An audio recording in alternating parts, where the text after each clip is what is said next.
Hi guys, இன்றைக்கி நம்ம என்ன பார்க்க போகிறோம்னா, வீடியோக்குள்ளே போகிறதுக்கு முன்னாடி ஒரு சின்ன இன்ஃபர்மேஷன் சொல்லிடுறேன். இப்போ நீங்கள் வீட்டில் தனியாக இருந்தாலோ, இல்லை நீங்கள் ரொம்ப பயந்தவராக இருந்தாலோ, இல்லை எனக்கு இதயம் ரொம்ப வீக்காக இருக்குன்னீங்கன்னா தயவு செஞ்சு இந்த வீடியோ பார்த்துடாதீங்க.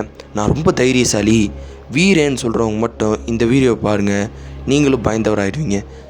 ஸோ வாங்க இப்போ வீடியோக்குள்ளே போகலாம். நம்ம ஃபேமிலியில் இருக்க எல்லாருமே வேலை விஷயமா வெளியே போயிட்டாலோ, இல்லை நம்ம சிஸ்டர்ஸ் பிரதர்ஸ் வெளி காலேஜில் படித்தாலோ, நம்ம மட்டும் வீட்டில் தனியாக இருக்க மாதிரி சுச்சுவேஷன் அமைஞ்சால் எப்படி இருக்கும்? ஜாலியாக இருப்போம்ல. அதே மாதிரி தான் இந்த கதையோட ஹீரோயினுக்கும் அந்த மாதிரி ஒரு சுச்சுவேஷன் அமைது.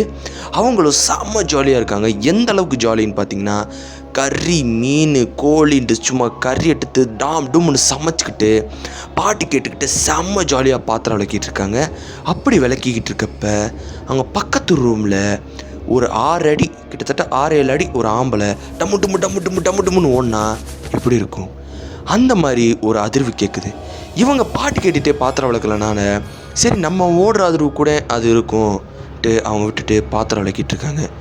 பாத்திரம் விளக்கி முடிச்சுட்டு தனக்கு பிடிச்சதெல்லாம் எடுத்து வச்சுட்டு சாப்பிட்லான்னு உட்கார்றப்ப கிட்டத்தட்ட ஒரு 6 feet மேன் நிழல் நம்ம முன்னாடி நின்னா எப்படி இருக்கும்? அந்த மாதிரி ஒரு நிழல் அவங்க முன்னாடி விழுகுது. பின்னாடி திரும்பி ரூமுக்குள்ளே பார்த்தா ரூமுக்குள்ளே யாருமே இல்லை. சரி, இன்னும் ரூமுக்குள்ளே போய் செக் பண்ணி பார்த்தாலும் யாருமே இல்லை. ஏன் அப்படி சொன்னேன்? அவங்க நல்லா செக் பண்ணாங்களான்னு கேட்டிங்கன்னா எஸ். ஏன்னா 10 ரூமுக்குள்ளே ஒரு 6 அடி ஆம்பளை எப்படி ஒழிய முடியும்? அதுவும் அந்த வீடுமே ரொம்ப சின்ன வீடு தான். ஸோ யார் ஒளிஞ்சாலுமே டெஃபினட்டாக கண்டுபிடிச்சிட முடியும்.